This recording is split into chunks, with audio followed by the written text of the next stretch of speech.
अब इस फोन का रिव्यू करने से पहले सबसे पहले तो भाई मुझे यहाँ पर डर लगा कि कहीं ये फोन फट ना जाए, क्योंकि भाई नथिंग के फोन के साथ ऐसा कई बार हो चुका है एंड ये चीज किसी भी ब्रांड के लिए अच्छी बात नहीं है। तो भाई ये जितना फोन कंट्रोवर्शियल है, क्या ये फोन इतना अच्छा भी है, क्या इसके अंदर ऐसी चीजें हैं जो कि आपको इस फोन की तरफ अट्रैक्ट करेगी या फिर नहीं, उसके बारे में हम बात करेंगे। एंड इस फोन को लेकर ऐसी बहुत सारी कंट्रोवर्सीज है जिसको लेकर शायद से तुम्हारा जो ये थॉट है कि तुम्हें इस फोन को खरीदना है, शायद से वो बदल भी सकता है। एंड इसके अलावा भी इस फोन के अंदर ऐसी ऐसी चीज है जो कि आपको शॉक कर देगी, तो उसके बारे में हम बात करेंगे। एंड इतना टाइम हो चुका है इस फोन को लॉन्च हुए, तो इतने टाइम के बाद भी क्या ये फोन रेलेवेंट है, क्या अब भी आपको इस फोन को खरीदना चाहिए या फिर नहीं, उसके बारे में हम बात करेंगे। सबसे पहले शुरुआत करते हैं इसकी लुक, बॉडी एंड डिजाइन से। तो हाँ, यहाँ पर सबसे पहले तो भाई नथिंग के फोन हमेशा से एक यूनिक अप्रोच के साथ ही आए हैं, तो यहाँ पर भी आपको सेम टू सेम ही चीज देखने को मिलती है। एंड अगर आप इस फोन को लेकर बाहर निकलते हैं तो वहां पर आपको भाई दो लोग तो पूछेंगे ही कि भाई ये कौन से ब्रांड का फोन है, उन्हें बहुत ही ज्यादा ये यूनिक सी चीज लगेगी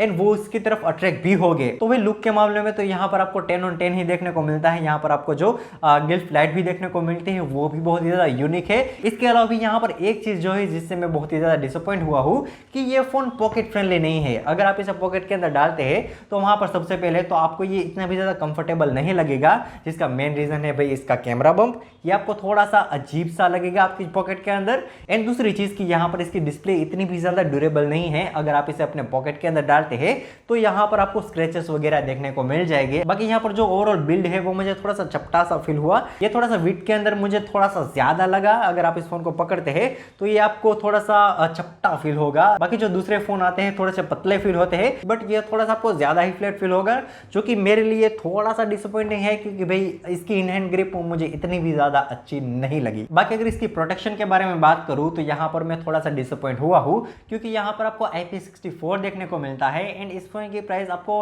26,000 से लेकर 30,000 तक देखने को मिल जाती है। बट दूसरे ब्रांड आपको 15,000 के अंदर ही IP69 एंड IP68 देते हैं। तो यहाँ पर अगर आप इसके अंदर 26,000 रुपए दे रहे हैं तो इसके अंदर एटलीस्ट IP68 तो होनी ही चाहिए थी। तो ये चीज मेरे लिए थोड़ी सी डिसअपॉइंटिंग बात है। बाकी अगर इसकी डिस्प्ले के बारे में बात करें तो यहाँ पर आपको डिस्प्ले काफी ज्यादा इंटरेस्टिंग सी देखने को मिल जाती है। ये एक एमोलेड डिस्प्ले है, यहाँ पर 120 हर्ट्ज का रिफ्रेश रेट भी आपको देखने को मिलता है। एंड इसके अंदर एक चीज जो मुझे बहुत ही ज्यादा खास लगी वो है इसकी पीक ब्राइटनेस, क्योंकि यहाँ पर ये 3000 नीट तक जाती है। बाकी है यूट्यूब वीडियो के बारे में एक और बात है जो कि मैं तुम्हें डिस्प्ले के अंदर बताऊंगा, बट अभी के लिए आउटडोर के अंदर अगर आपको कंटेंट को कंज्यूम करना है तो भाई ये फोन आपके लिए बेस्ट हो सकता है। बाकी यहाँ पर अगर इसकी डिस्प्ले की क्वालिटी के बारे में बात करूँ तो यहाँ पर HDR का सपोर्ट है, बट वहां पर थोड़ा सा इशू ये है कि आपको HDR सिर्फ यूट्यूब के अंदर ही देखने को मिलता है। अगर आप नेटफ्लिक्स के अंदर जाते हैं तो वहां पर आपको HDR का सपोर्ट नहीं मिलता है, तो ये थोड़ी सी अजीब सी बात लगी मुझे। बाकी यहाँ पर अगर आप यूट्यूब के अंदर HDR को प्ले करते हैं तो वहां पर आपको थोड़ा सा इशू देखने को मिलता है कि आपको लैग वगैरह देखने को मिल जाएगा, वहां पर आपको स्ट्रक्चर बहुत ही ज्यादा देखने को मिल जाता है अगर आप 4K HDR वीडियो को प्ले करते हैं।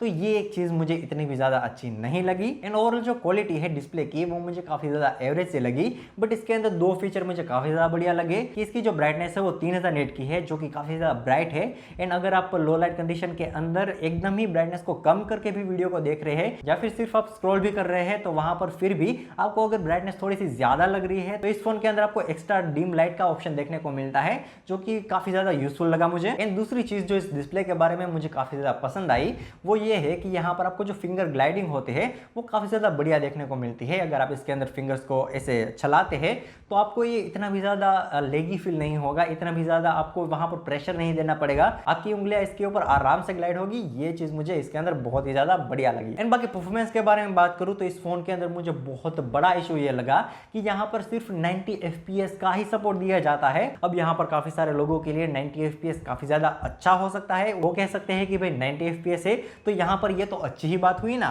बट तुम मेरी बात सुनो कि नथिंग ने अभी अभी एक नया फोन लॉन्च किया है सेम फोन 2 Pro एंड उसके अंदर कहा जा रहा है कि वो फोन आपको 120 FPS प्रोवाइड करता है। एंड सबसे ज्यादा शॉकिंग बात पता है क्या है कि वो फोन सिर्फ आपको 20,000 का देखने को मिलता है एंड ये फोन 26,000 का होने के बावजूद भी आपको सिर्फ 90 FPS ही प्रोवाइड करता है। तो ये चीज काफी ज्यादा डिसअपॉइंटिंग भी है एंड काफी ज्यादा शॉकिंग भी है।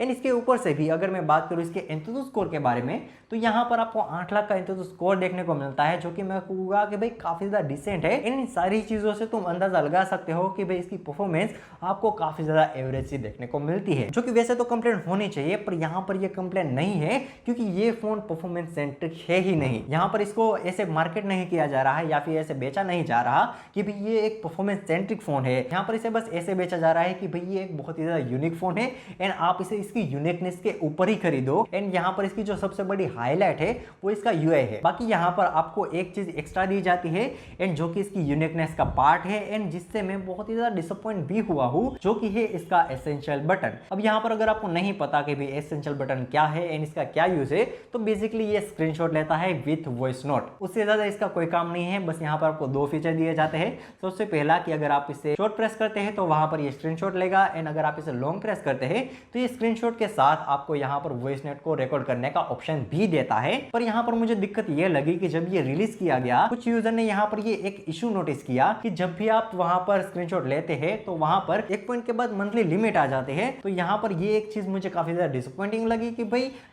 अगर आप इसके अंदर फीचर इन बिल्ट दे रहे हैं तो वहां पर आपको सब्सक्रिप्शन क्यों देना है। एंड जो कि अभी के लिए तो सब्सक्रिप्शन नहीं है, बट अगर लोगों को ये थोड़ा सा ज्यादा पसंद आया तो शायद से वो सब्सक्रिप्शन को भी यहाँ पर इंट्रोड्यूस कर सकते हैं। बट जो कि यहाँ पर केस नहीं है, क्योंकि ये चीज लोगों को इतनी ज्यादा पसंद नहीं आ रही। मोस्ट ऑफ द यूजर इसको एकदम ही यूजलेस ही कह रहे हैं, क्योंकि भाई स्क्रीनशॉट लेना कितनी ही बड़ी बात हो सकती है। तो ओवरऑल जो फीचर है वो काफी सारे लोगों को पसंद नहीं आ रहा है एंड जो भी लोग इसका यूज कर रहे हैं वो भी इससे डिसअपॉइंट हो रहे हैं। तो इस चीज को हम बस ऐसे मान सकते हैं कि भाई ये एक मिसफायर है। बाकी तुम्हारे थॉट्स क्या है एसेंशियल बटन के बारे में, ये मुझे कमेंट सेक्शन के अंदर जरूर से बताना। बाकी परफॉर्मेंस के मामले में एक और चीज है जो कि मुझे इतनी भी ज्यादा पसंद नहीं आई, जो कि है रैम मैनेजमेंट। अगर आप इसके अंदर 6 या फिर 7 एप्लीकेशन चलाते हैं एंड उसके बाद अगर आप नई एप्लीकेशन को चलाते हैं तो बैकग्राउंड में जो एप्लीकेशन चल रही थी वो ऑटोमेटिकली ही बंद हो जाएगी एंड आपको उससे फिर से रिस्टार्ट करना पड़ेगा, जो कि मेरे को होगा कि भाई काफी ज्यादा डिसअपॉइंटिंग बात है। एंड अगर सॉफ्टवेयर के बारे में बात करें तो यहाँ पर आपको लेटेस्ट एंड्रॉइड 15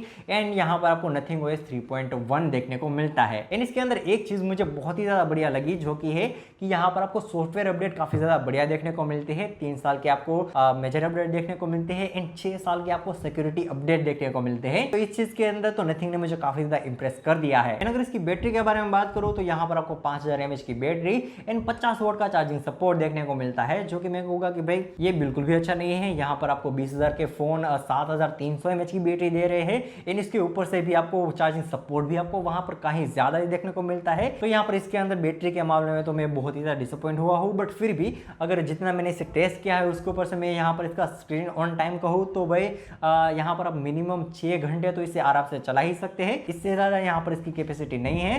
एंड अगर इसके अंदर आप बीजीएमआई वगैरह को खेल रहे हैं तो भाई वो चीज और भी ज्यादा कम हो जाती है, क्योंकि जितना भी मैंने इसे टेस्ट किया है उसके अंदर सिर्फ नॉर्मल यूसेज के अंदर ही ये मैंने टाइम निकाला है। बाकी अगर आप इसके अंदर हेवी टास्क करते हैं तो ये थोड़ा और भी कम हो सकता है। तो भाई बैटरी के अंदर फ्यूचर में नथिंग को काफी ज्यादा इंप्रूव करने की जरूरत है। इन बैटरी के अंदर एक और चीज भी मुझे इसके अंदर जरा भी पसंद नहीं है कि भाई सैमसंग के नक्शे कदम पर चलते हुए यहाँ पर नथिंग ने भी अडेप्टर को इंक्लूड नहीं किया है। आपको अडेप्टर को अलग से ही लेना पड़ेगा। तो भाई ये एक चीज भी है जो आपको ध्यान रखनी है अगर आप इस फोन को खरीदना चाहते हैं। एंड अगर आप सोच रहे हैं कि अडेप्टर कितने का आएगा, तो अगर आप नथिंग का ही एकदम ओरिजिनल अडेप्टर लेना चाहेंगे तो भाई वो 2-3 हज़ार का तो हो ही जाएगा। तो भाई ये चीज आपको ध्यान रखनी है अगर आप इस फोन को खरीदना चाहते हैं। बाकी यहाँ पर अगर इसके हैप्टिक के बारे में बात करूँ तो इसके हैप्टिक अच्छे तो है, बट एक चीज मैंने इसके अंदर नोटिस की कि भाई यहाँ पर आपको जो हैप्टिक देखने को मिलते हैं वो सिर्फ आपको कीबोर्ड के अंदर ही देखने को मिलते हैं। बाकी कहीं पर अगर आप टच भी कर रहे हैं वहां पर आपको वाइब्रेशन वगैरह देखने को नहीं मिलता है, उसके अंदर हैप्टिक्स है ही नहीं। तो ये एक चीज थी जो मुझे थोड़ी सी वियर्ड लगी। बाकी यहाँ पर आपको स्पीकर वगैरह काफी ज्यादा बढ़िया देखने को मिल जाते हैं। यहाँ पर आपको स्टीरियो स्पीकर देखने को मिलते हैं, तो ये एक चीज मुझे काफी ज्यादा बढ़िया लगी। बाकी अगर इसके कैमरा के बारे में बात करें तो इसके कैमरा जिसकी हाईलाइट तो बिल्कुल भी नहीं है। यहाँ पर इसे कैमरा के लिए बेचा नहीं जा रहा है। तो यहाँ पर आप कुछ एक्सेप्शनल इसके अंदर एक्सपेक्ट नहीं करे तो ज्यादा अच्छा होगा। बट अगर मैं इसके कैमरा के बारे में बात करूँ तो भाई ये कलर पॉप काफी ज्यादा अच्छा कर देता है।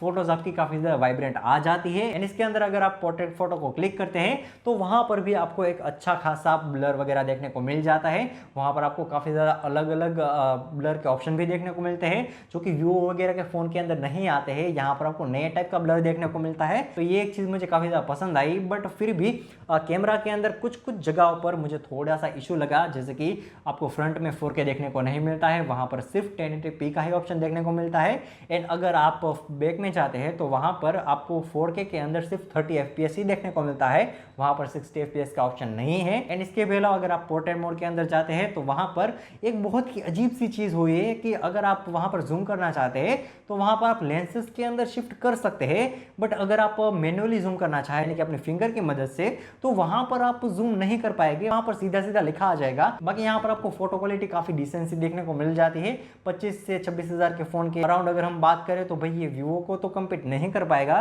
बट फिर भी यहाँ पर आपको क्वालिटी इतनी भी ज्यादा खराब देखने को नहीं मिलती है, तो इससे मैं थोड़ा सा इंप्रेस हुआ हूँ। बाकी वीडियो के बारे में बात करूँ तो वीडियो के अंदर आपको स्टेबिलाईजेशन अच्छा खासा देखने को मिल जाता है। एंड ओवरऑल जो इसके वीडियो है वो आपको अबव एवरेज देखने को मिलते हैं। अगर ओवरऑल कैमरा के बारे में बात करूँ तो भाई कैमरा के लिए आप इस फोन को खरीद सकते हैं, यहाँ पर आप डिसअपॉइंट तो नहीं होगे, बट ये आपको एक्सेप्शनल देखने को नहीं मिलेंगे। अगर आपको स्पेशली कैमरा के लिए किसी फोन को खरीदना है तो भाई आप वीवो वगैरह के अंदर जा सकते हैं, वहां पर आपको थोड़े से बेटर कैमरा मिल जाएंगे। बट लाइक ओवरऑल पैकेज के अंदर भाई ये इतना भी ज्यादा बुरा नहीं है, ये चीज मुझे थोड़ी सी सरप्राइजिंग सी भी लगी। बाकी यहाँ पर अगर ओवरऑल बात करूँ इस फोन के बारे में तो भाई बस मैं इतना ही कहना चाहता हूँ कि भाई ये फोन काफी ज्यादा यूनिक है एंड इसके अंदर कुछ कमियां हैं जो कि मैंने तुम्हें बता दी है। अगर आपके लिए वो कमियां इतनी भी ज्यादा बड़ी नहीं है तो आप इस फोन को आराम से खरीद सकते हैं, बट अगर आपके लिए वो कमियां बहुत ही ज्यादा बड़ी है तो आप इस फोन को स्किप भी कर सकते हैं। आपके क्या थॉट्स है इस फोन के बारे में ये मुझे तुम कमेंट सेक्शन के अंदर जरूर से बता देना।